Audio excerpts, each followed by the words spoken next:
Good evening, one and all. We welcome you all to the one-week international seminar on Telugu language, culture, traditions, emerging trends and challenges, awareness, education, employment, environment, health, well-being, sustainable development 2023, commemorating Azadi Ka Amrit Mahotsav, nation celebrating 76 years of independence, India's G20 presidency, United Nations Sustainable Development Goals 2015 to 2030 as part of awareness and campaigns, and also World Health Organization 75th anniversary year, and also commemorating International World Telugu Language Day and International Day Against Nuclear Test, with the theme Embrace a World Free of Nuclear Weapons. And also will be commemorating International Day of the Victims of Enforced Disappearance, with the theme More Than a Human Rights Violence Against an Individual, and also International Day for the People of African Descent, with the theme Honoring the Contributions of the African Diaspora, and also commemorating various festivals like Raksha Bandhan, Rakhi Purnima, and Upakarma, and Haigriva Jayanti, Gayatri Jayanti, and Sanskrit Divas, and many. In collaboration with Sri Holistic Health Foundation India and Sri Research Institute Center for Arts, Sciences and Wellbeing, and international and national multidisciplinary fraternity. So before we start today's sessions, let's take the blessings of Almighty.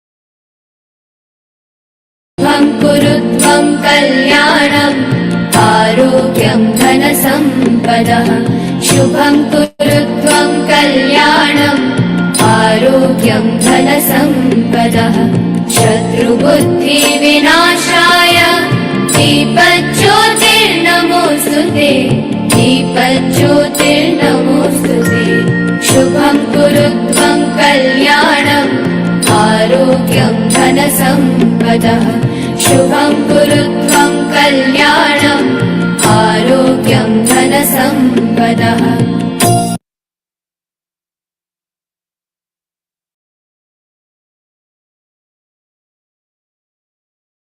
The blessings of Almighty, we shall continue with today's sessions.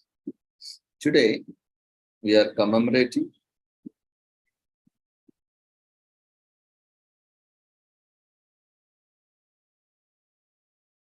International World Telugu Language Day, and also we are commemorating International Day Against Nuclear Tests.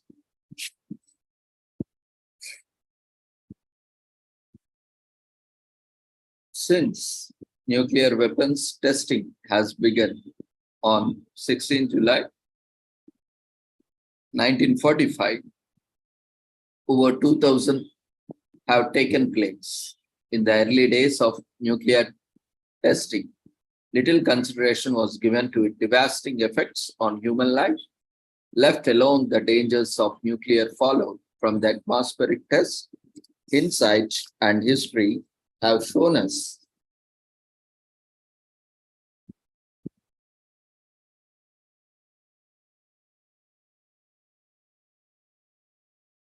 the terrifying and tragic events of nuclear weapons testing especially when controlled conditions go awry and in light of the far and powerful and destructive nuclear weapons that exist today. On 2nd December 2009, the 64th session of the United Nations General Assembly declared 29th August the International Day Against Nuclear Tests by unanimously adopting Resolution 64/35. The resolution calls for the increasing awareness and education about the effects of nuclear weapon test explosions or any other nuclear explosions and the need for their cessation as one of the means of achieving the goal of nuclear weapons-free world. The resolution was initiated by the Republic of Kazakhstan together with a large number of sponsors and co-sponsors with a view to commemorating the closure of the semi-Palestinian nuclear test site on August 29, 1991. So 2010 marked the inaugural commemoration of the International Day Against Nuclear Tests. In each subsequent year, the day has been observed by coordinating various activities throughout the world, such as symposia, conference, exhibits, competitions, publications, lectures, media broadcasts, and many other initiatives. Since its establishment, many bilateral and multilateral government level developments, as well as broad movements in civil society, have helped to advance the cause of banning nuclear tests. Moreover, convinced that nuclear disarmament and the total elimination of nuclear weapons are the only absolute guarantee against the use or threat of nuclear weapons, the General Assembly designated 26 September as the International Day for the total elimination of the nuclear weapons, which is devoted to furthering the objective of the total elimination of nuclear weapons throughout the mobilization of international efforts. The International Day of Total Elimination of Nuclear Weapons, observed for the first time in September 2014. The International Day Against Nuclear Tests, together with other events and actions, have fostered a global environment that strongly advocates for a world free of nuclear weapons. The international instrument to put an end to all forms of nuclear testing. In the 1996 Comprehensive Nuclear Test Ban Treaty, CTBT, unfortunately, this has yet to enter into force. As the Secretary General recognized this disarmament agenda, Securing Our Common Future, launched on 24th May 2018, the norm against testing is an example of measures that serves both disarmament and non-proliferation objectives by constraining the development of advanced new types of nuclear weapons. The CTBT puts a brake on the arms race. It also serves as a powerful normative barrier against potential states that might seek to develop, manufacture, and subsequently acquire nuclear weapons in violation to their non-proliferation commitments. Every effort needs to be made to ensure the entry into the force of the CTBT and to preserve its place in international architecture. In this regard, the Society General appealed to all remaining states whose ratifications are required for the CTBT to enter into force to commit to sign the treaty at an early date if they have not already done so, and to accelerate the completion of their ratification process. It is the hope of the UN that one day all nuclear weapons will be eliminated. Until then, there is a need to observe International Day Against Nuclear Tests as the world works towards promoting peace and security.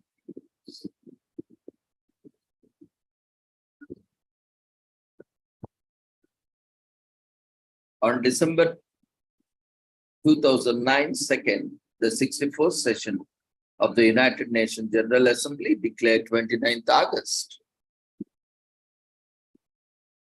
the International Day Against Nuclear Tests through unanimous adoption of its resolution 64 by 35.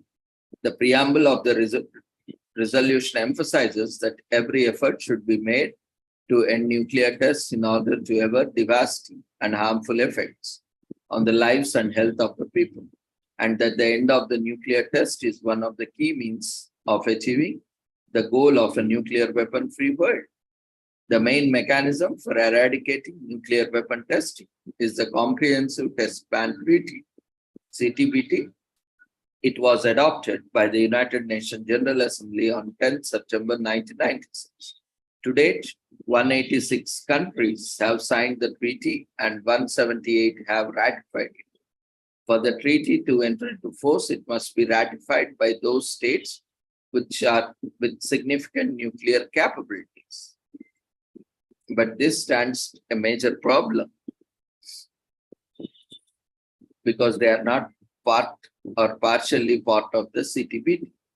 While the general consensus with the international community is that nuclear weapons does pose life-threatening risk, there are still exists to some degree lingering suspicion of the possibility of the clandestine nuclear weapon testing. There is also a concern that if nuclear weapons cannot be tested, their reliability may be in jeopardy. However, over the years, advances in science and technology have exponentially boosted the capacity to monitor and verify compliance mechanisms and nuclear weapons proliferation detection.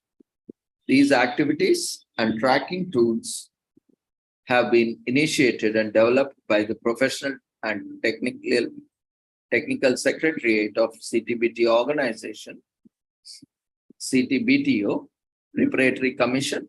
Despite the stalled entry into the force and increasing robust public advocacy, including activities and events undertaken on the International Day Against Nuclear Tests, is exerting pressure on the powers that to be moved forward on the ratification of the treaty with a view towards the ultimate eradication of nuclear weapon testing.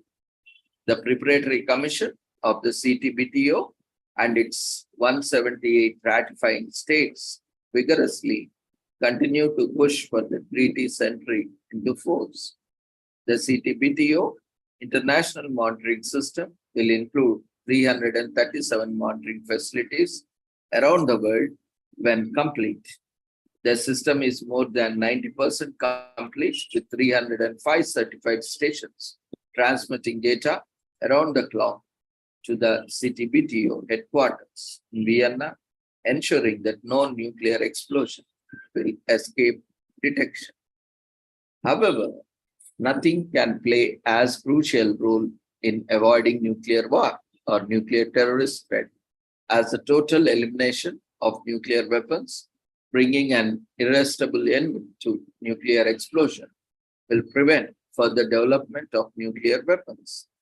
Since the International Day Against Nuclear Tests were first declared, there have been a number of significant developments, discussion, and initiative relevant to its goals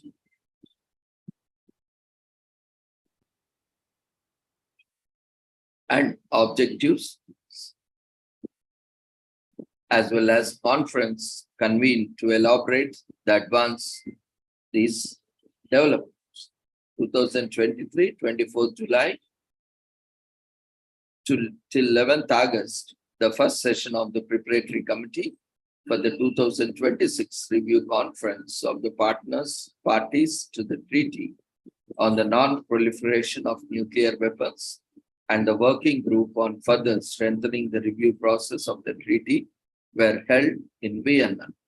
In 2002, 9th June, the Board of Governors of the International Atomic Energy Agency, IAEA, adopted resolution by the vote of 30 in favor, 2 against, and 3 abstentions, which called upon Iran to clarify and receive outstanding safeguard issues.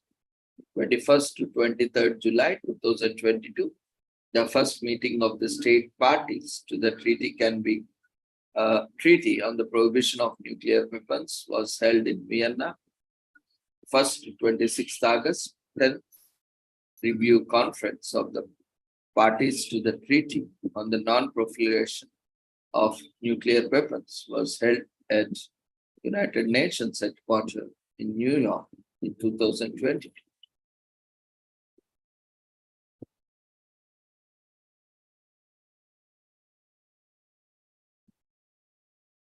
And so on, various measures were taken.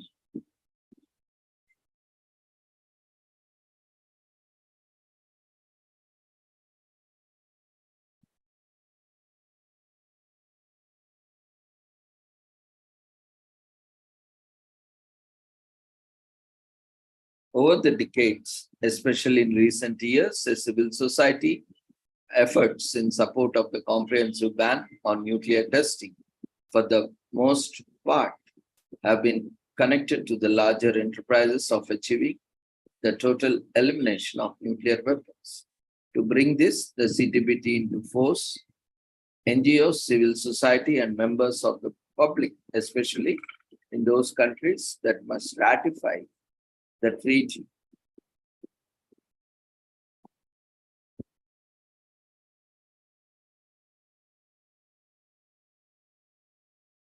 They can also urge under their governments to endorse the Secretary General's 5-point proposal for nuclear disarmament, which includes bringing CTBT into force and consideration of negotiation in nuclear weapons convention backed by a strong system of verification, as has been long proposed to the United Nations.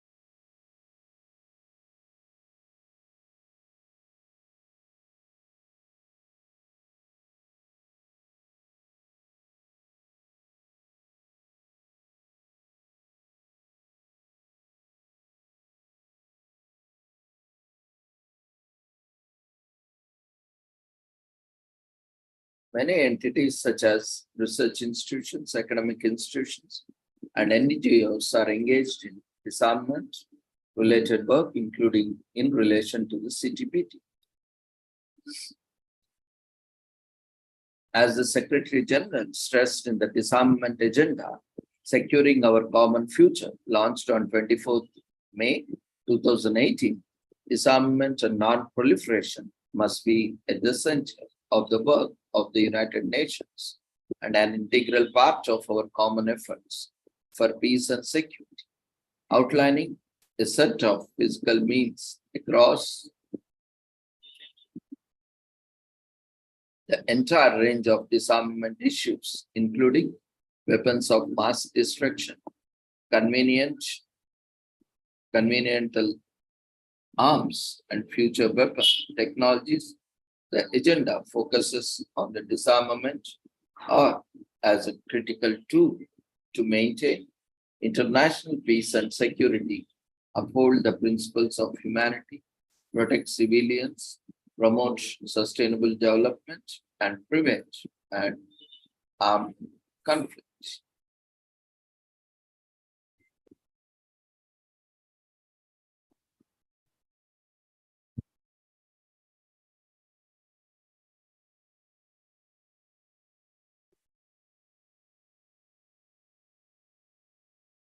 The United Nations and the nuclear age were born almost simultaneously.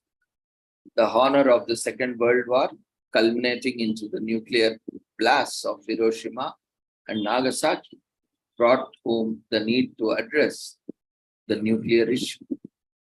By its first resolution, the General Assembly established the UN Atomic Energy Commission to deal with the problems raised by the discovery of atomic energy and the lack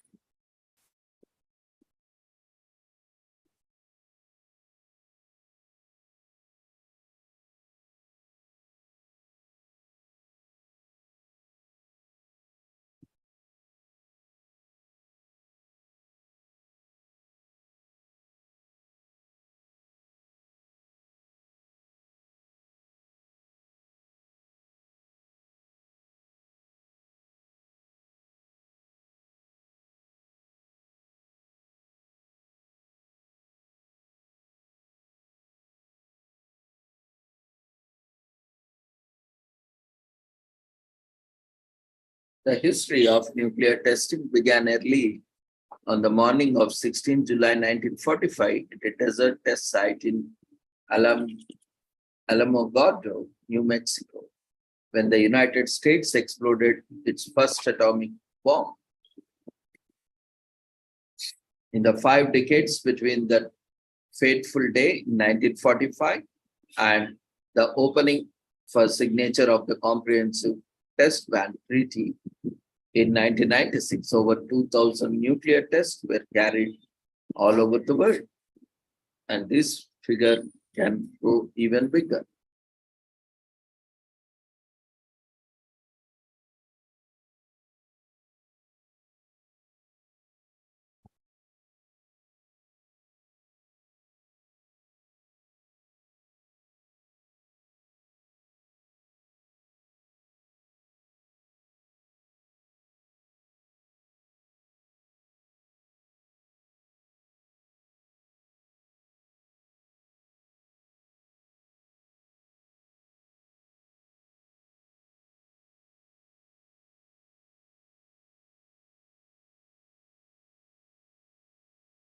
The 5 decades between the fateful day in 1945 and the opening for signature of the Comprehensive Nuclear Test Ban Treaty, CTBT, in 1996, and over 2,000 nuclear tests were carried out all over the world. The United States conducted 1,032 tests between 1945 and 1992. Soviet Union carried out 715 tests between 1949 and 1990. The United Kingdom carried out 45 tests between 160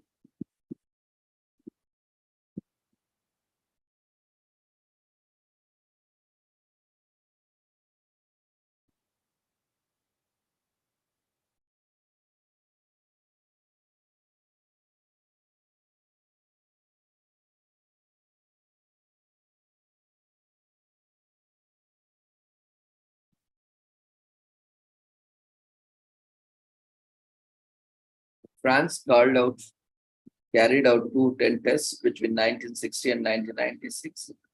And China carried out 45 tests between 1964 and 1996. India carried out 1 test in 1970. Since the CTBT was opened for the signature on September 1996, 10 nuclear tests have been conducted, and India conducted 2 tests in 1998. Pakistan conducted 2 tests in 1998, and the Democratic People's Republic of Korea conducted nuclear tests in 2006, 2009, 2013, 2016, and so on, 2030.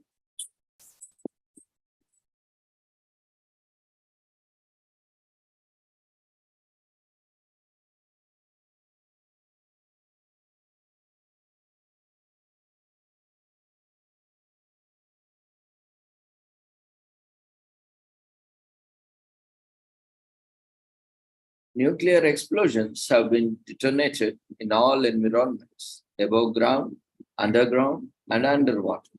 Bombs have been detonated on top of the towers, on board barges, suspended from balloons, on the earth's surface, underwater, the depth of 1,600 meters.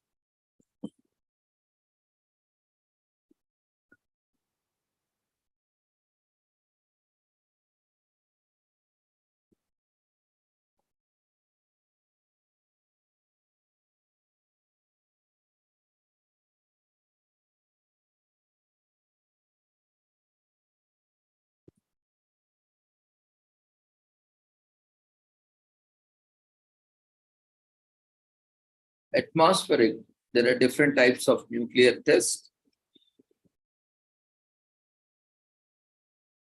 Atmospheric testing refers to the exploitations which takes place in or above the atmosphere.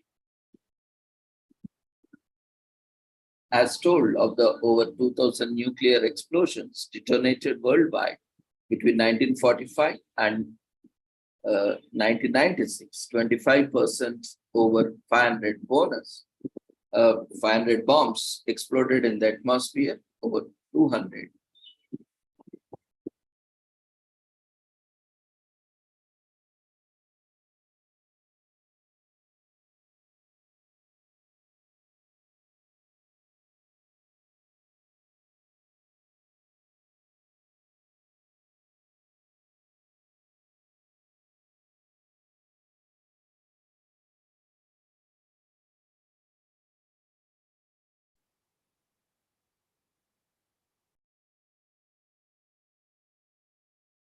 International concern over radioactive fallout from atmosphere tests escalated in the mid-1950s.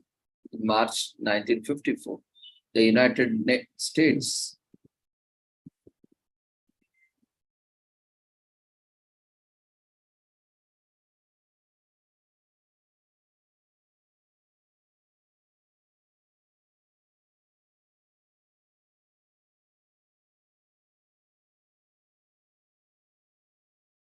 So as told of the over 2,000 nuclear explorations detonated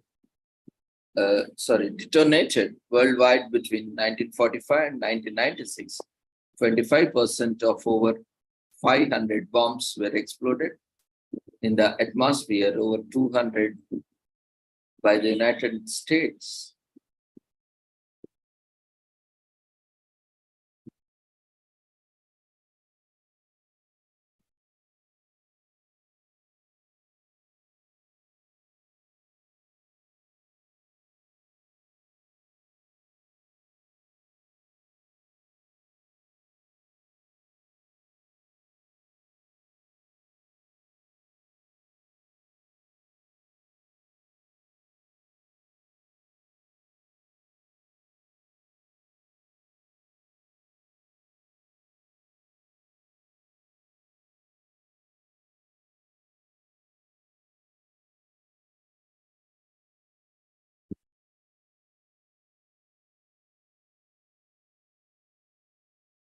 So international concern over radioactive fallout resulting from atmospheric tests, etc., calculated in the mid-1950s.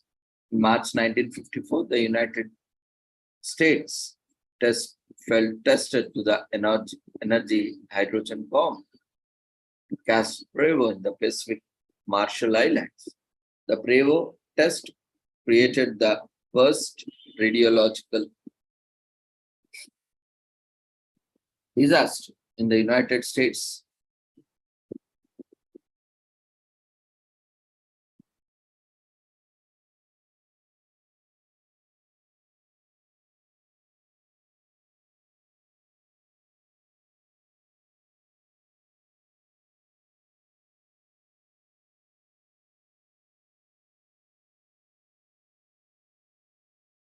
Nuclear weapon tests have been carried out all environments above ground, underground, and underwater. Atmospheric testing was banned by 1963.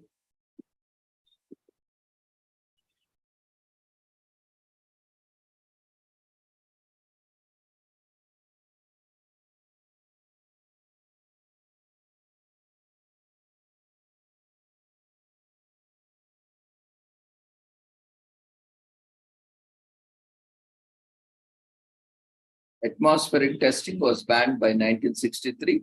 Partial test ban treaty negotiations had largely responded to the international community's grave concern over the radioactive and fallout resulting from the administration, where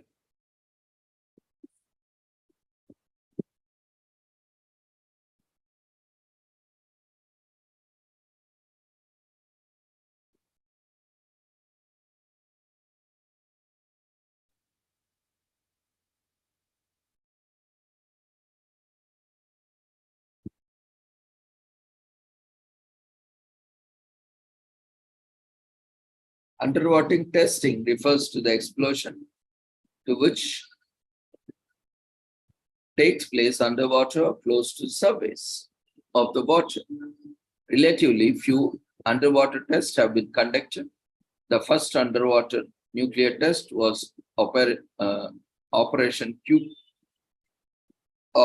Crossbow, was conducted by the United States in 1946.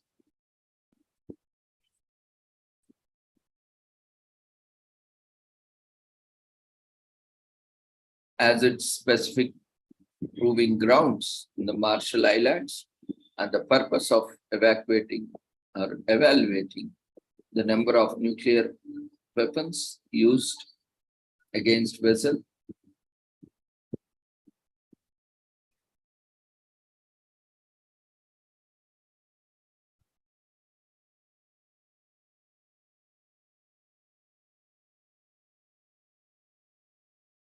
Over 2,000 nuclear explosions detonated worldwide between 1945 and 1996, 25% of over 500 bombs were exploded in the atmosphere. Underground testing means that the nuclear explosions are detonated at very depths under the surface of the Earth. These comprise the majority, that is almost 75% of all nuclear exploitations, did not change.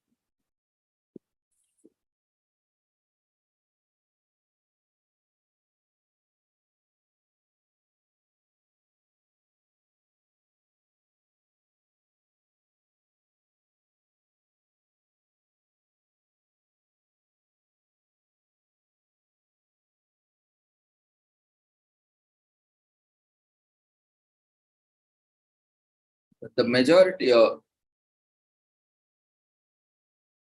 that is about 75% of all explosions determined by the Cold War, 1945 to 1989, that is over 800 of all tests conducted by the United States and nearly 500 of all tests conducted by the Soviet Union.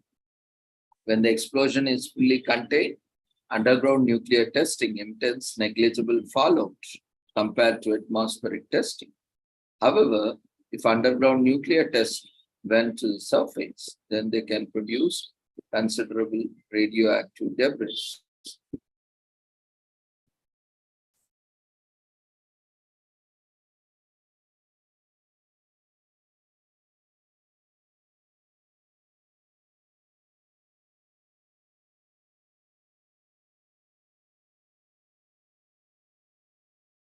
Underground nuclear testing was banned by the 1996 Comprehensive Nuclear Test Ban Treaty, CTBT, that bans all nuclear explosions on Earth.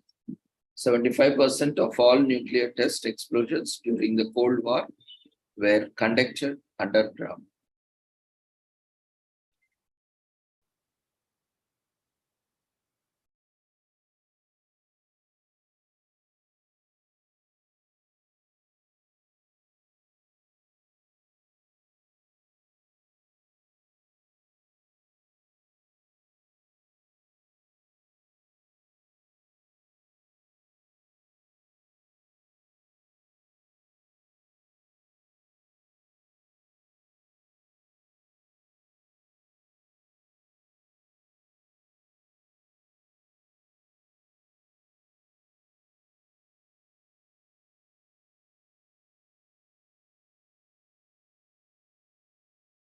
France and China became nuclear weapon states in 1960 and 64 respectively. France initially tested in Algeria and later on in South Africa, that is South China, South Pacific, and contributed all to the nuclear histories.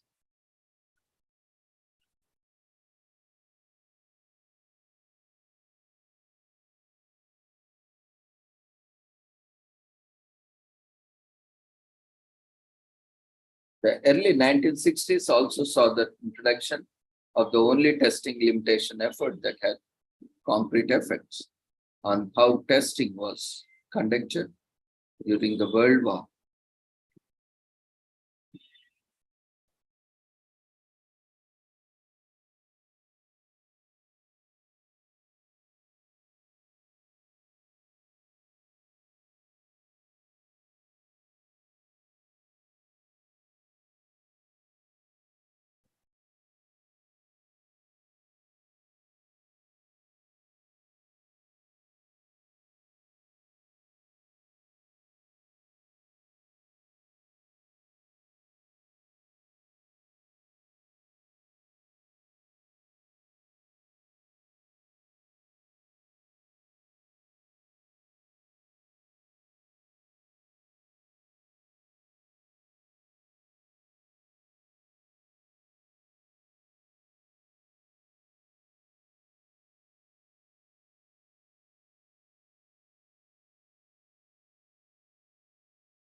The world did not witness any significant decrease in nuclear testing activities and nuclear weapons acquisition among nuclear weapon states until the early 1990s. The total number of nuclear tests in the second half of 1980s announced to as many as 174. But warmer relations between the Soviet Union and the United States from the mid-1980s proposed the way, as it did the fall of the Berlin Wall in 1980 and the 1991 resolution of Soviet Union, Belarus, Kazakhstan, and Ukraine. Together with Russia, Russia has to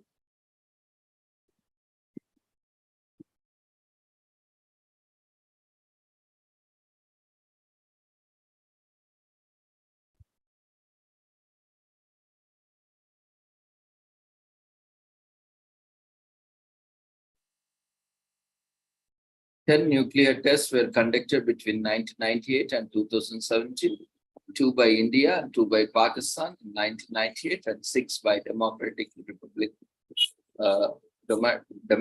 People's Republic of Korea in 2006, 2009, 2013, and 2 in 2016 and in 2017,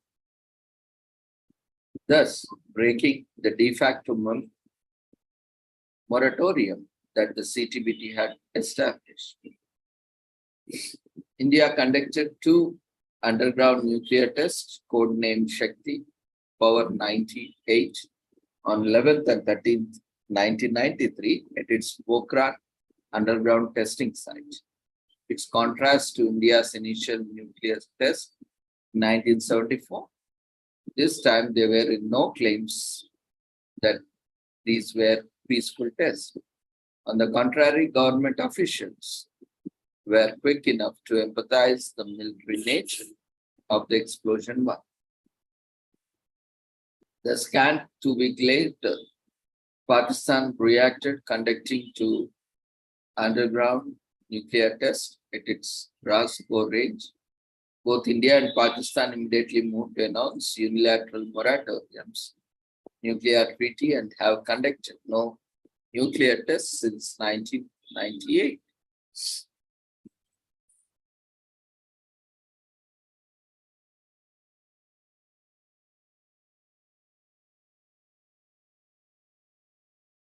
The announced nuclear test by DPRK on 9th October 2006 proved the 8-year-long de facto moratorium and was against the letter and spirit of Comprehensive Nuclear Test Ban Treaty. This was followed by more tests in 2009, 2013, and January and September 2016 and 2017. These tests were met with unanimous global expressions concern. The UN Secretary Council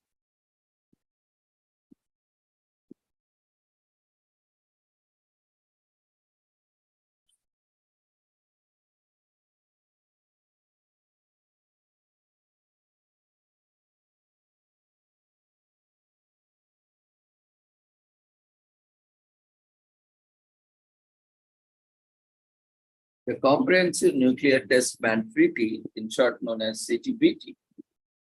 The Comprehensive Nuclear Test Ban Treaty bans nuclear testing everywhere on the planet, surface, atmosphere, underwater, and underground.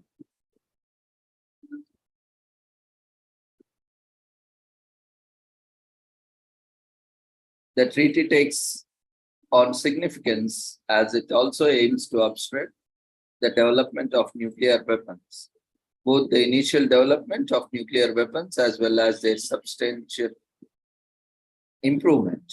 That is the advantage of them. It is most simple, or it's almost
if the data from the IMS stations indicate that a nuclear test has taken place, a member state can request for an on-site inspection to be carried out to collect the evidence that will allow the final assessment to be made during or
so with this shall conclude this commemoration.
Today, with this we shall end the commemoration of the international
today is also commemorated as Individual Rights Day.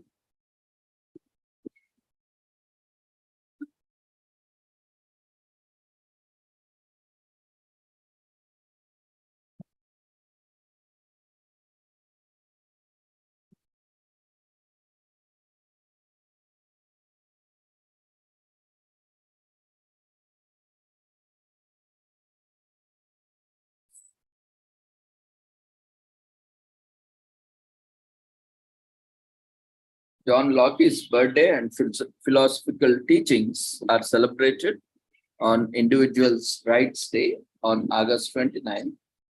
While this is very subjective but has been discussed for decades, Locke's was the first to firmly argue that all human beings have sovereign identities and that it is the government responsibility to recognize those rights and safeguard them. John Locke was an English philosopher, popularly known as Father of Liberalism.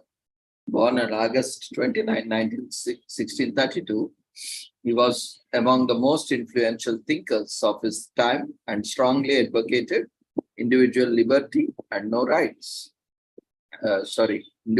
Individual liberty and rights.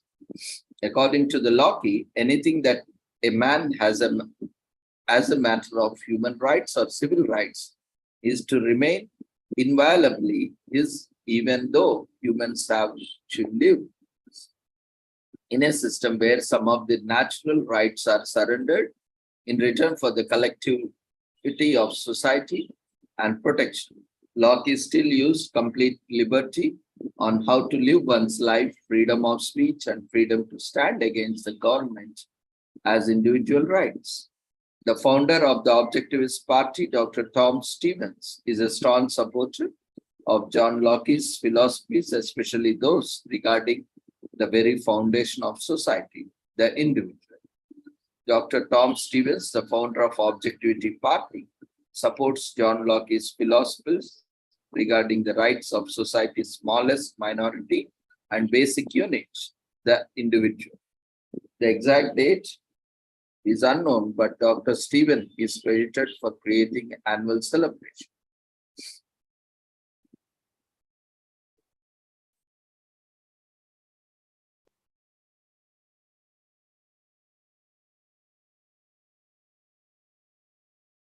It is essential for everyone to be aware of their basic rights and exercise them to maintain a balance of power between the system and society. In 2011, the United Nations declared internet access a basic human right. Everyone has a right to leisure and holiday with pay. And leisure is also a human right. The Universal Declaration of the Human Rights is the most translated document in the world, available in 370 languages. More than half of the governments around the world locked up people who were simply exercising their freedom of speech and rights in 2014. The idea of human rights originated around 2,500 years in the modern day Iraq.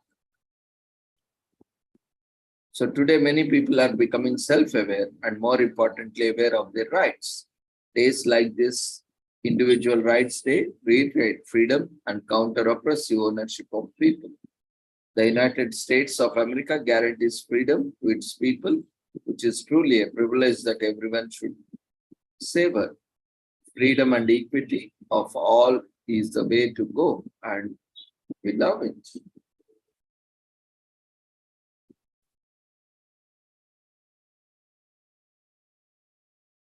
Today is also commemorated as More Herbs, Less Salt in US.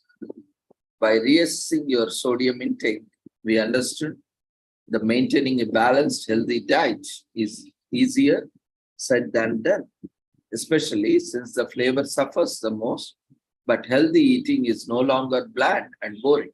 Spices and aromatic herbs are a great way to reduce salt in meals and amp up the taste. Your taste buds won't know what they are missing, and your body will be grateful.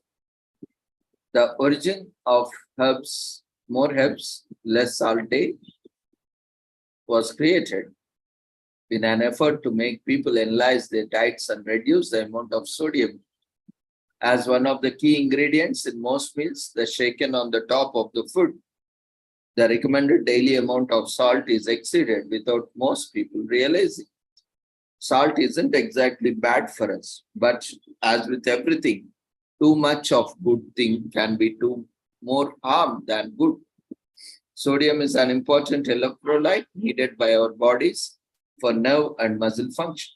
However, excessive intake of salt can have negative results like hypertension, heart disease, and bloating. Cardiovascular disease can lead to a stroke, heart attack, and even death. The renal function of the kidneys can be severely damaged as the blood flow to the kidney tissue is disrupted. Tests done on the mice also show a linkage with dementia and Alzheimer's disease due to high sodium intake. The dietary reference intakes, DRI recommended daily consumption of the salt less than 1500 milligrams. Fast food utilizes a lot of salt and is a large contributor to the increasing intake of salt in our bodies. Many one-time fast food meals contain 2000 milligrams or more of salt. This is why it is important to prepare meals at home and control the amount of salt going into our meals. So this day, More Herbs and Less Salt Day aims to encourage people to enhance the flavor of their food using herbs and spices instead of heaping large amounts of salt. This way, the taste won't be compromised and may even turn out better. This is why it is important to prepare meals at home. It gives us control over how much sodium goes into our meals. Eating less salt is an excellent idea for everyone, regardless of age or overall health. Most Americans eat more processed foods than they should, which is the number one culprit of adding additional salt to our diet, but reducing salt is obvious. When you add more flavor with fresh herbs, if you don't have an herb garden, the good news is most grocery stores stock fresh herbs in the produce section. The time of the year is perfect for fresh basil, cilantro, and parsley. But you can also find fresh rosemary, dill, sage, and other several herbs. On the other hand, a diet low in sodium is linked to increased cognitive function and overall health.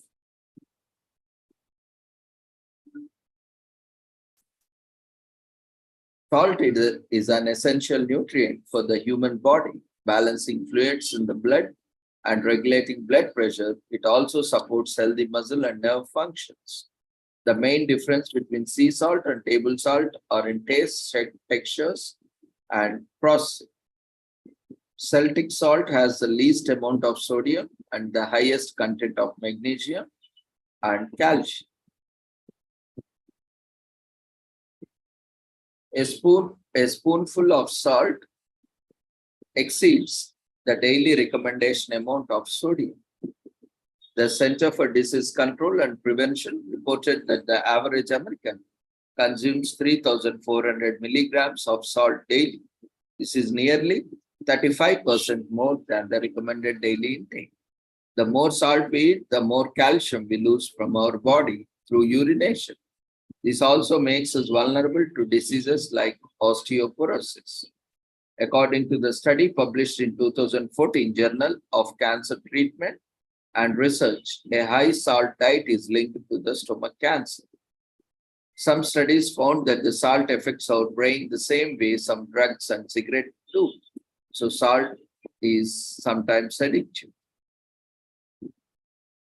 The amount of preservatives, additives, sodium, and more that go in the pre-packaged food is insane. So this day encourages people to be mindful about their grocery shopping and to be smart about what they are buying and eating. The only way to minimize sodium intake and control how much of it we are consuming is to switch to cooking meals at home. The taste, aroma, and lightness of the herbs and some spices are phenomenal. Meals become more appetizing, like simmering pasta sauce, the smell of garlic, and so on.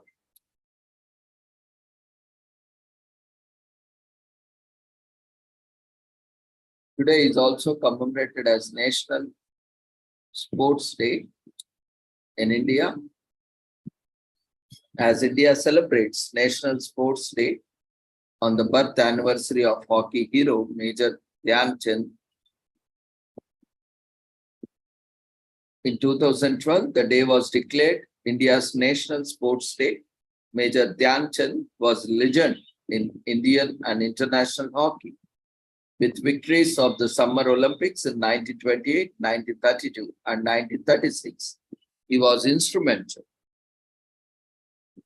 in helping India complete their first hat-trick of Olympic gold medals. Dhyan was so dedicated to his art that he used to practice hockey at night after his regular daytime tasks were over, earning him the nickname Dhyan Chand. So Major Dhyan Chand, a field hockey player, is recognized by many of the greatest field hockey players ever. Dhyan Chand was born on August 29, 1905 in Allahabad, India, to a Kushwaha Rajput family. He was the son of Sharada and Rameshwar Singh. Dhyan Chand had two brothers, Mool Singh and Roop Singh. The latter, also a hockey player, was a member of Indian field hockey team, which won gold medals for India in the Olympic Games in 1932 and 1936. Chand's father served in the British Indian Army, where he was a member of the hockey team. Chand was also well known for his superb ball control and goal scoring abilities. India won field hockey event in the 7 of the 8 Olympics from 1928 through 1964, demonstrating his influence beyond these successes. According to his memories, Chand played internationally from 1926 until 1949, scoring 570 goals in 185 matches during his home and international career. In 1956, he retired from the army with the rank of major, and in the same year, the Indian government awarded him with Padma Bhushan, the country's third highest civilian honor. To mark his birthday, India celebrates National Sports Day since 2012. The purpose of the celebration is to honor the sporting legend and create awareness about the importance of sporting activities in everyday life.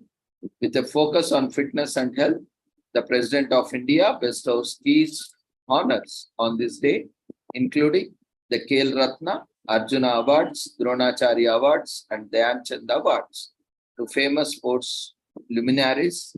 Dhyan Chand passed away on December 3rd, 1979.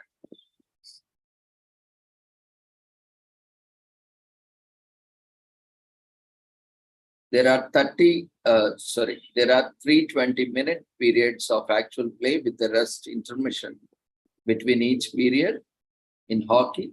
In the mid-18th century, the modern game of hockey was born in England. In the 20th century, Canadian ice hockey administrator, the founder of the game in Canada, James T. Sutherland, was known as the father of the hockey. So Dhyan Chand is one of the greatest hockey players of all time. So let's know more about him and his upbringing and his numerous accomplishments and his forays into several fields. The Olympic rings, along with the white background, represent the flags of country partaking in that year's event. After football, hockey is the world's second most popular sport. Dhyan Chand is known as the Muhammad Ali of hockey. There are almost 8,000 sports listed in the World Sports Encyclopedia, and wrestling was the most likely the first sport as we know it today, and began in the Greece around 776 BC in the West. But it's even older, even in India. The day raises awareness of the value of sports and physical activity in everyday life since the first commemoration of the National Sports Day in 2012. The government has used this occasion to announce several sports-related projects. And it is a day to honor Major Dhyan Chand's legacy and to recognize the value of sports in our lives. Multiple honors, including the Arjuna Award,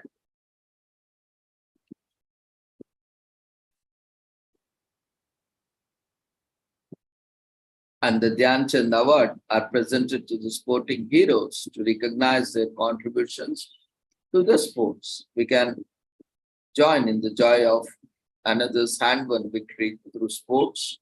Sports can bring people from all walks of life together in ways they would never meet otherwise.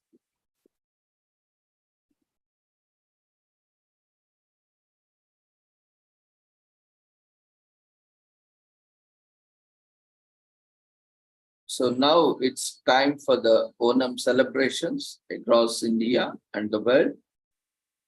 Celebrating the rice harvest, Onam is one of the three primary Hindu celebrations along with Vishu and Tiruvatire for Keralites and Malayalis. Originating in the Indian state of Kerala, the legend goes to the King Mahabali brought forth a golden era during his reign over Kerala. Despite his ego, he passed a test set forth by Vishnu, proving his devotion to the people and lands. And so he is allowed to visit Kerala again once every year. Onam celebrates Mahabali's annual homecoming through a 10-day festival that includes a variety of traditions such as Vallam, Kali, boat races, Pulikali, tiger dances, Onatallu, martial arts, and a 9-course vegetarian feast called Onam Sadhya on the last day. The festive takes place 10 days before the Tiruonam during the month of Chingam, which typically falls between August and September.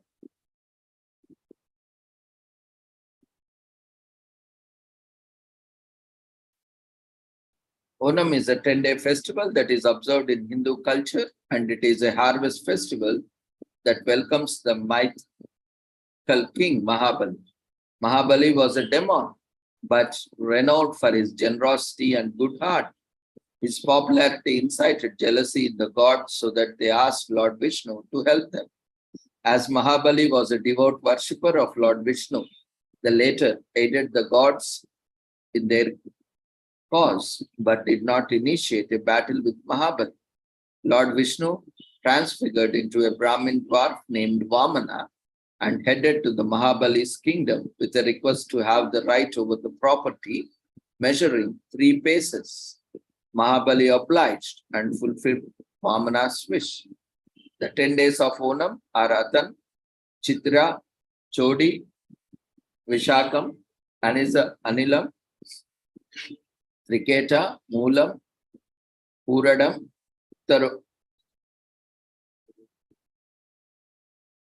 Uttaradam, and Tiruvonam. Tiruvonam is the most important day of the festival. Several large events mark the festival. Pukolam is the tradition of designing flowers using colored powder in front of the houses. Onakalikal refers to all the games that are played throughout the festival. These include Talapantukali with a ball, Ambayal or archery, and Vallam Kali, the boat race in which 100 boatmen compete. So women participate in traditional folk dances, which are among the biggest attractions of the festival. The dances and synchronized performances are in honor of King Mahabali and his arrival. The elephant procession in the peak of the festival with decorated elephants, parading and dancing with people at a place of the procession.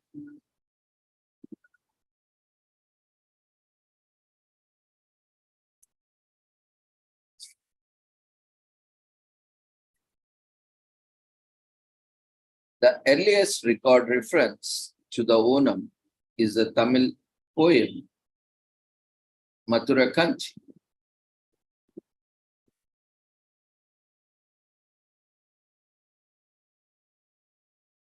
Women create carpets of colorful flowers in front of their homes. These designs are called Pukolam. Decorating homes, trays prepared for worship and wearing special outfits for the occasion are part of the festival traditions. The new clothes worn on Onam are called Onakadi and are an important aspect of the celebrations. The festival has many sub-events that take place: Vallam Kali, Pulikali, Pokalam, Unattappan, Thambithullal, Onivellu, Kaschakula, Athachamyam, and many more. Plays and dances are performed at these events: Tiruvathirukali, Thambithuli, Pulikali, and Kathakali. The men are dressed up as tigers, and many of these unique performances are witnessed on public events or streets. The Ona Sadhya meal is prepared on the most important day of the festival, Tiruvonam. That is last day, 10th day of Onam celebrations. Delicacies are cooked and served on large banana leaves. The 9-course meal comprises dishes such as rasam, sambar, rice, and more. Some restaurants offer as many as 30 dishes on their menu for Osandhya.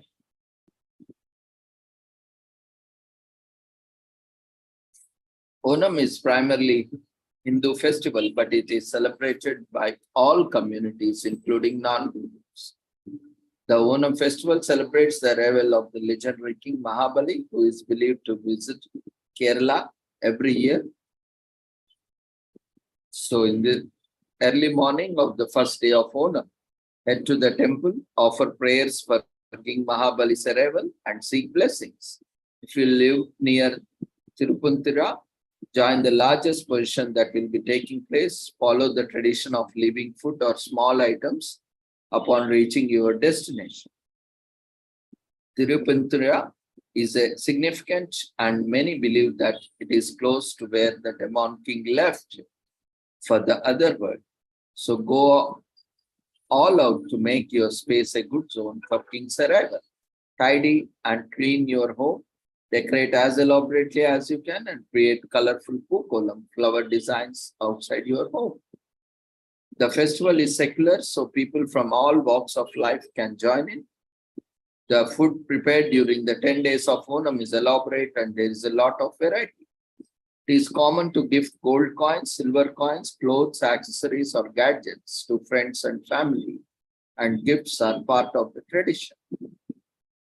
3 small figurines are formed with red sand and placed outside homes. Onam is a homecoming festival, welcoming the demon king Mahabali. And as the Onam takes place over 10 days and the events that take place are full of life and color. Though Onam is a Hindu-based but not limited to Hindu caste, people from all communities, all caste, all religions can participate. And we love the inclusivity. Onam is one of the many beautiful festivals that takes place in Asia. It is representation of the rich culture of India and its heritage.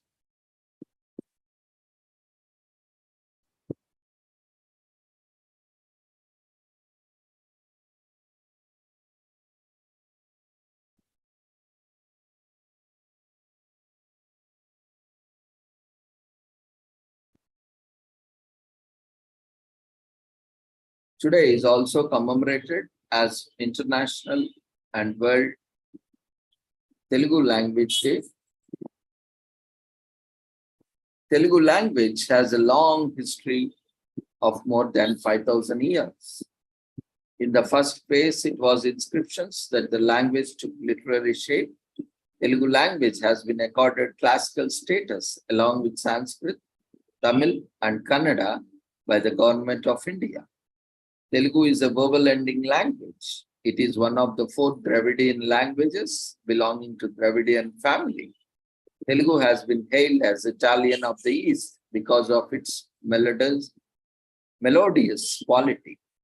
Telugu is the second highest spoken language of India after Hindi, and there are various poets who have embraced the language and contributed a lot to the language. The Mahabharata, 3 poets, Nannaya, Tikkanna, Erranna, translated Vyasa Mahabharata into Telugu. Translation of Mahabharata was started by Nannaya in the 11th century on the request of East Chalukya king, Rajaraja Narendra.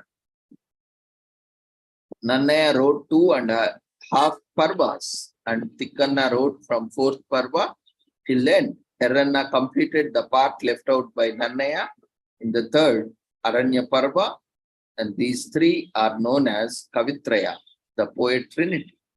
Mahabharata is the first comprehensive literary text written in Telugu in 1053 AD. The main genres from 11th century to 18th century were threefold. Important are Itihasa, Puranas, Kavya. Itihasam was the story of kings and gods with some historical basis. The main message would be truth and dharma. Purana was the story of the gods and their avatars, mainly intending to inspire devotion and spiritual thinking. Kavya is a combination of myth and fiction, meant to please with its style and language. Apart from these, there were other literary forms like Sataka, literary performing arts like Yakshagana, Pada Kavita. The Trinity who wrote the Mahabharata lived from 11th to 14th century. They were the idols for the following poets. Other great poets include 12th century Palkurika Somanatha,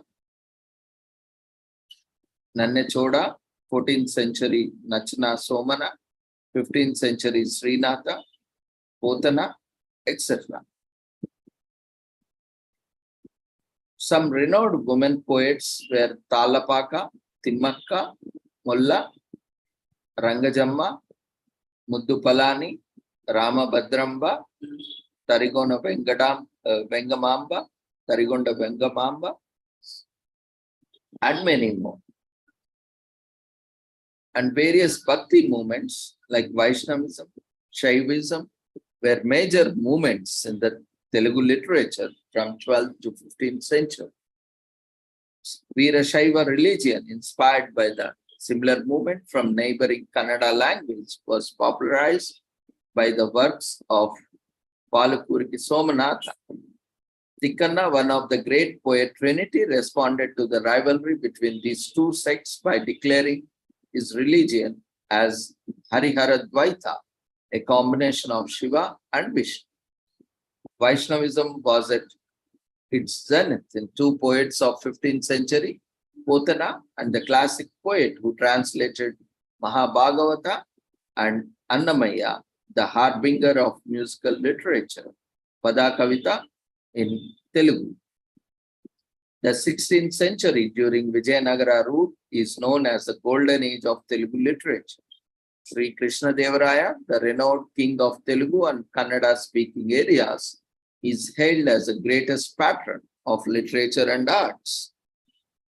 The Ashtadiggajas, that are 8 great poets, created poetry in Telugu which exemplifies the variety, creativity, and diversity of the language. Sri Krishna Devaraya was himself a great scholar of Sanskrit and Telugu. His age saw many genres lighting up the language like Kavya, Prabandha, Purana, Yakshagana, prose genres. There is a controversy regarding exact names of 8 great poets in the court of Sri Krishna Devaraya, but the major poets include Allasani Peddanna, his magnum opus is Manu Charitram, and Ramaraja Bhushana's work, Vasu Charitram, is known as the best Lesha Kavya.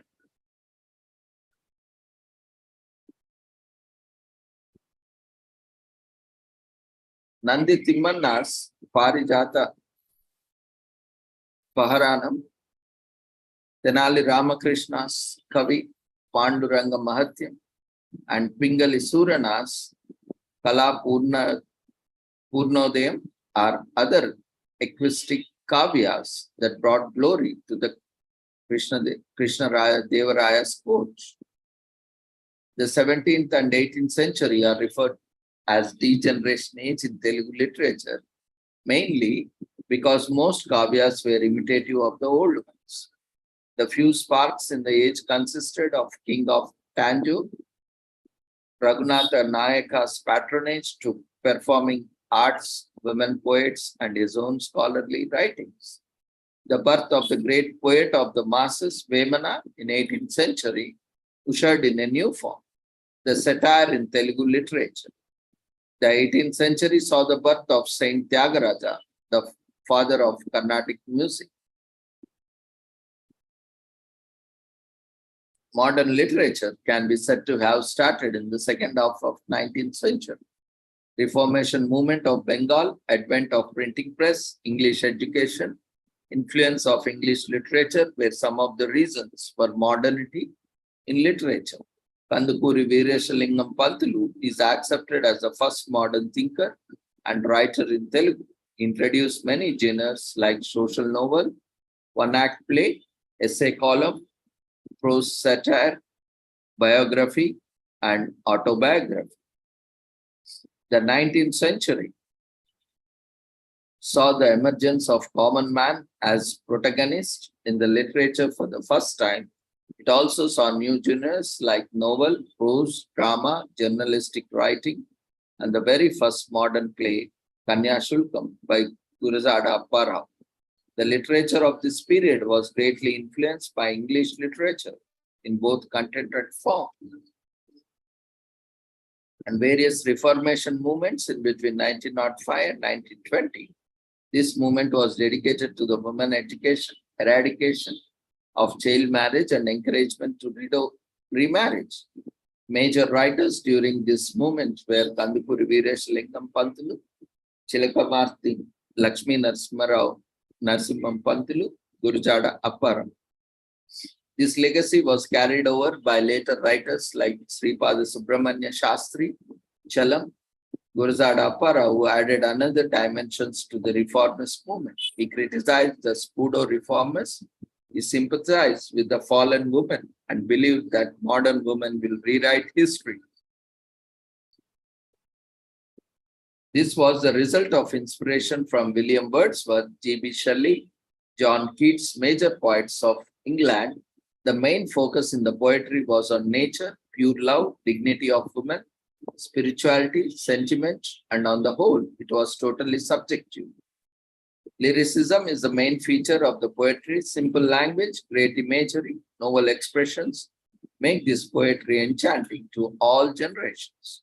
Major poets of this genre, romantic movement, were Rayaprolu Subbarao, Devulapalli Krishna Sastri, Nayana Subbarao, Nanduri Subbarao, Gurram Joshua, and major texts in this movement were Krishna Shastri's Krishna Paksha.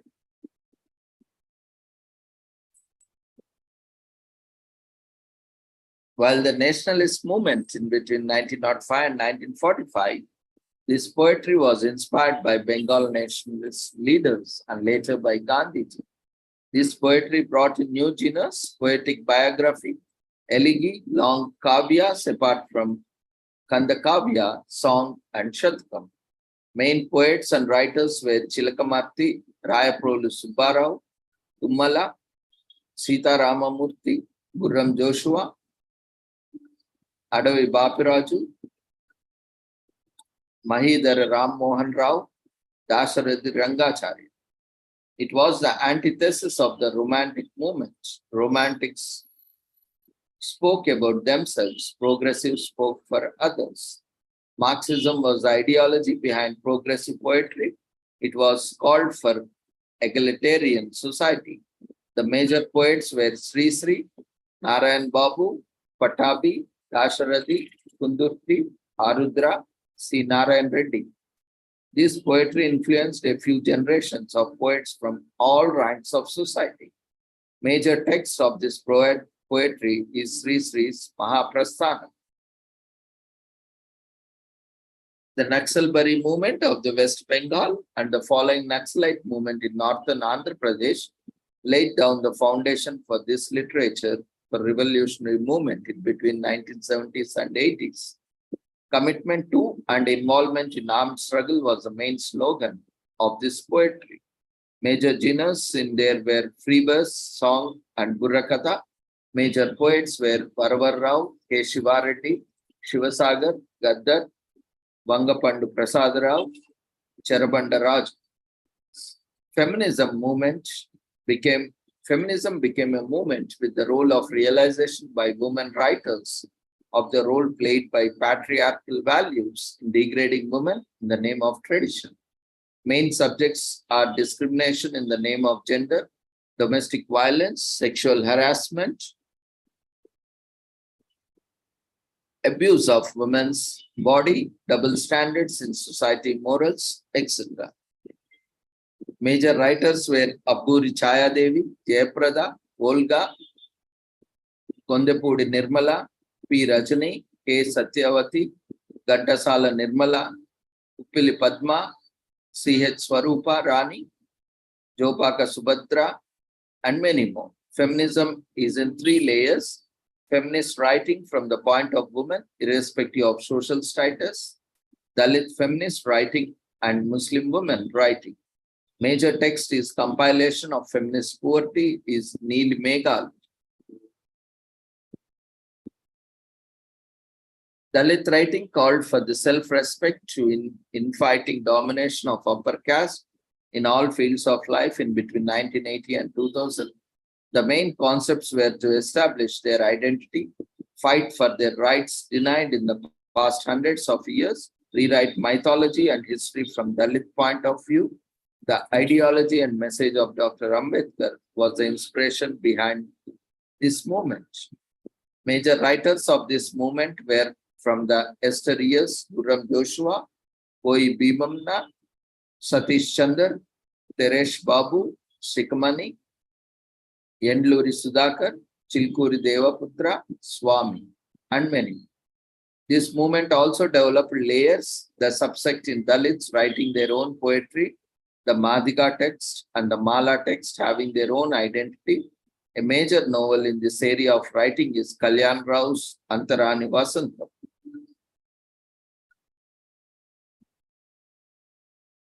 exclusive genres of Telugu. Telugu has genres which are exclusive to it. There have been proud pulling literary art forms for the past 100 years and more. Shatakam, a poem with a minimum of 100 stanzas, with the last line mentioning the poet's name. Example, Vemana Shatakam, Dasharatha Shatakam, Sumati Shatakam. They are taught in childhood for their simple words and character building message. Padya Natakam, this is a mythological play in which characters sing metrical poems and occasionally utter dialogues. In older days, poets were singing oral poems to vent out their feelings, which did not find place in the text written under the patronage of kings. They were called Chatuvulu. In the modern days, an oral literary feat was discovered, which was mentioned in old kavyas. Avadanam, this is a literary feat where one scholar is tested by a minimum of 8 scholars. He sings spontaneous poems on the subjects and meter suggested by the scholars. Most of the questions are very tricky, and the avadani, the performer, has to understand every nuance of the question and satisfy the scholar. At the end of the show, he has to repeat all the poems he had spontaneously rendered in the same order. Some of the major avadanis are Medasani Mohan, Garikapati Narasimha Rao, Madugulan Nagafan Sharma, and many more. Pada Kavita is the first musical literature. The father of his genre is Talapaka Annamacharya. He is said to have written, composed, and sung more than 13,000 songs, of which only a few hundreds are available. All his songs are in the praise of Lord Sri Venkateshwara or Lord Sri Balaji of the Tirumala Hills. Some of them are Narasimha Avatara of Lord Vishnu, and some Hanuma, and few others. His poetry is a combination of scholarship and experience. He earned the praise of great pundits and was sung by the commoner. He took Bhakti movement to its zenith with his egalitarian approach. Saint Tyagaraja, the composer, writer, and singer who is referred to as father of Carnatic music, was Tyagaraja. His kritis are set in all ragas of the Carnatic music, and they are in the praise of Lord Rama. He was divinity personified. His kritis are sung by musicians all over the world, by singers belonging to all regions and languages.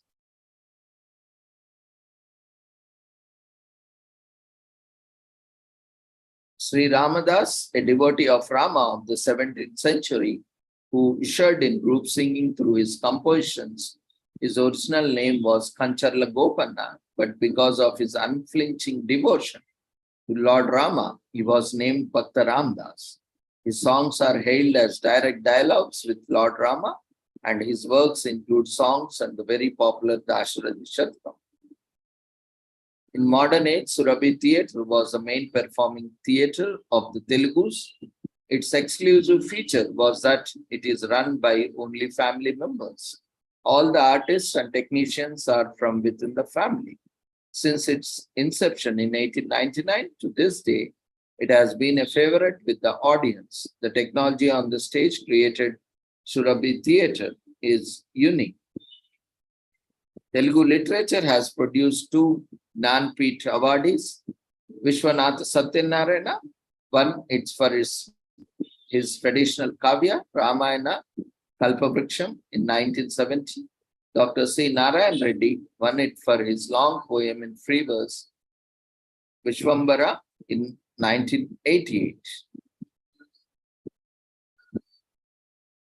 And there are many more poets and Telugu literature. We will be covering them in coming days.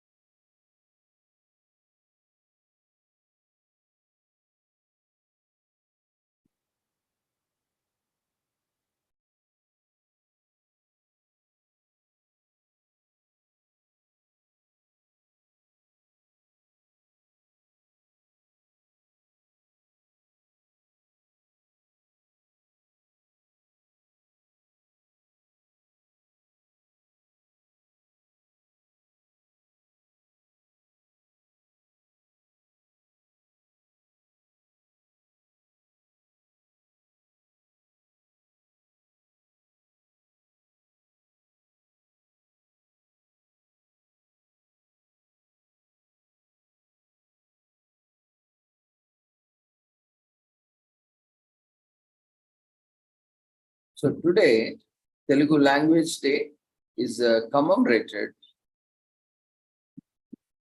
on the occasion of Gidugu Venkata Ramamurthy,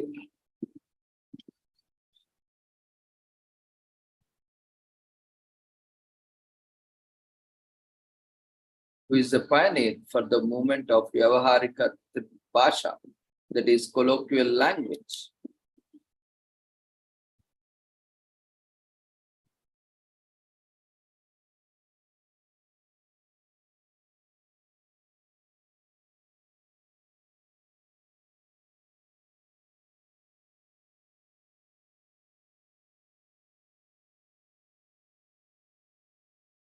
The Telugu Language Day is being celebrated with enthusiasm, marking the 160th birthday anniversary of noted Telugu poet Gidugu Venkata Ramamurthy.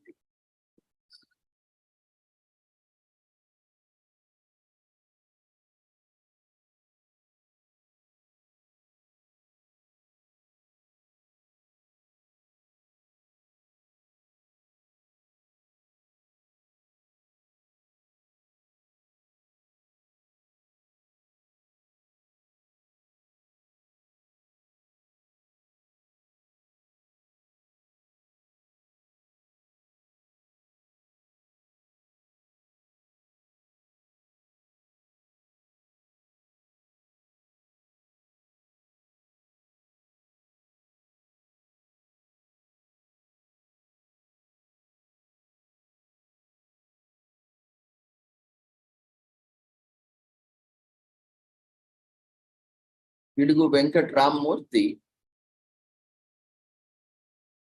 was a Telugu writer and one of the earliest modern Telugu linguists and social visionaries during the British rule.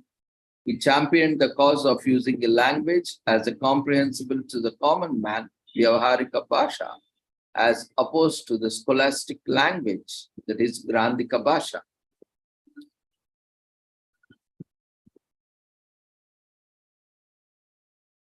Gidugu Ramamurthy was born at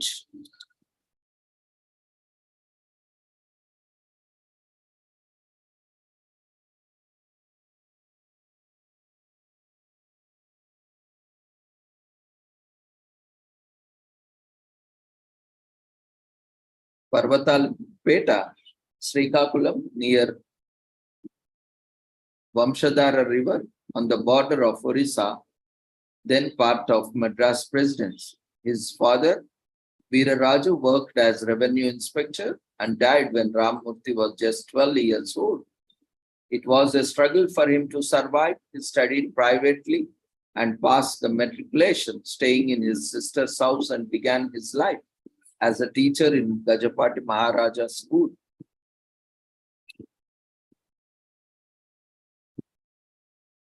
Parliament for 55 years.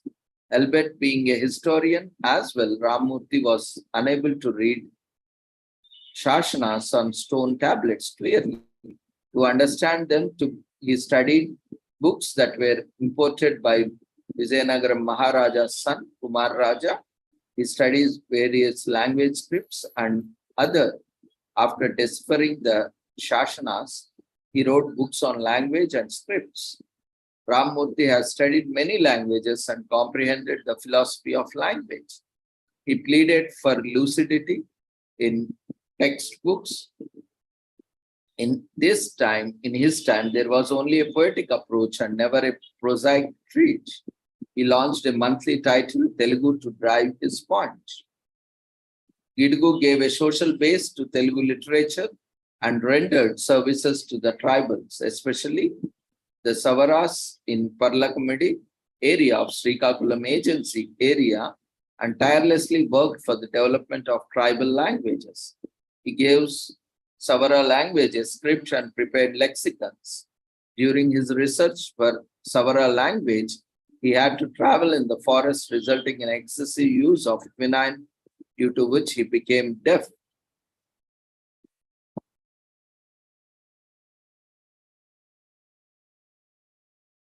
The language of the Shasanas, the that is inscriptions, the language loaded with Sanskrit diction of the kavyas, and the language spoken every day were not the same. For many of the Telugu speakers themselves, Kavya Bhasha is mostly incomprehensible. The Grandhika Bhasha, that is written language then taught in schools and colleges, did not promote the skills necessary either for understanding or communicating effectively in real life situations. The development of people depends on their language skills. When scholarship is limited to the creamy layers of the society because of the difficulty in learning language, and the rest of society is denied access and opportunity for development. Gidugu was an eminent language visionary.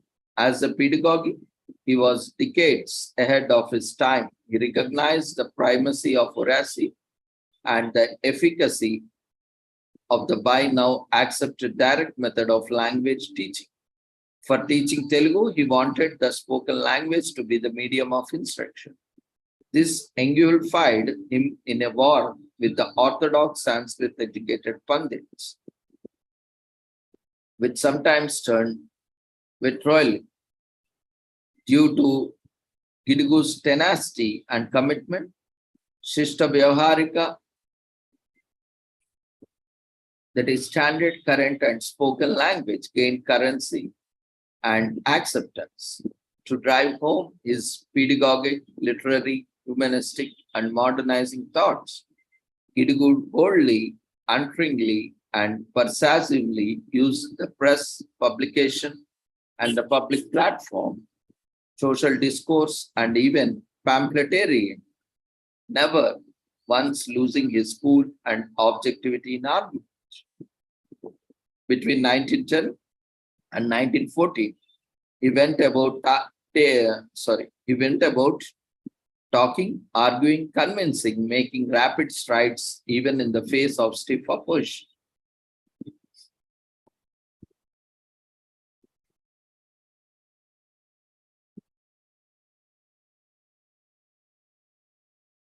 Bala Kavi Saranyam, Gadya Chintamani, Andhra Pandita Vishakula Basa, Beshajam, and Vyasavali are his efforts to convince and plead with his opponents to see reason. Ramamurthy saw in his own lifetime people seeing this point and rallying around him. Kandukuri Veereshalingam Pantulu founded Vartamana Vyavaharika Andhra Bhasha Parivartaka Samajam as its president endorsed Gidugu's views. Andhra Sahitya Parishad, Kakinada, withdrew from the fight in 1924. In 1933, Abhinavandhra Kavi Pandita Sabha, under the chairmanship of Chilkuri Narayana Rao Pantulu, resolved that the modern Vyavaharika must be the medium of instruction. In 1936, a journal was started publishing articles in the current cultivated Telugu. In 1937, Tapi Dharma Rao started a periodical in this style. The government and the universities had to listen to the reason. Today, the cultivated current Telugu is the medium of instruction, of examination, and even thesis writing. The British government conferred on him the title of Rao Sahib, not for the loyalty to the crown, but for his service to Savaras, to pedagogy, and to Telugu. The British government conferred on him the title Kaiser Hind Medal on him the year of 1933 for his services. The Telugu Language Day is celebrated on his birthday on 29th August every year. Nicknamed as Pidugu, a thunderbolt rhythming, and with his surname Gidugu. European linguisticians like Jules Bloch and Daniel Jones recognized his work on Munda linguistics as pioneering and original. It is spelled as Munda. A number of scholars, linguistics, and teachers have discussed Gidgu's work and written about his achievement. Most importantly among them are Telugu Bhasha Charitra, edited by Professor P.H. Krishnamurthy, Vyavaharika Bhasha Vikasam by Dr. Budharaju Radhakrishna, Maro's Sari Gidigu Ramurthy, edited by Professor C. Ramarao, late Gurra Sheshagri Rao of Bharati Tirtha fame, David Stampede, and J.A. Yeats are among many others who recorded their admiration for Gidgu's work. Stanley Stratosta, well-known linguistic and professor at the University of Hawaii, dedicated his PhD thesis submitted to the University of Wisconsin to Gidigu Venkata Ramamurthy.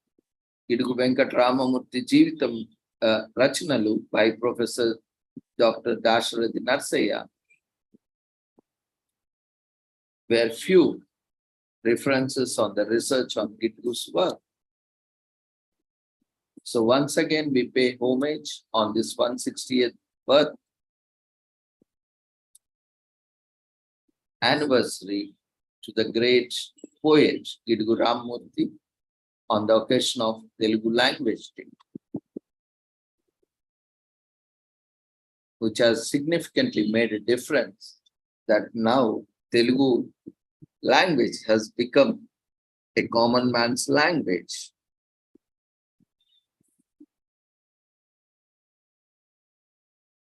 So with this, we shall conclude today's commemorations and will continue to our presentations in coming days. Those who are interested to make presentations are welcome to join for the presentations.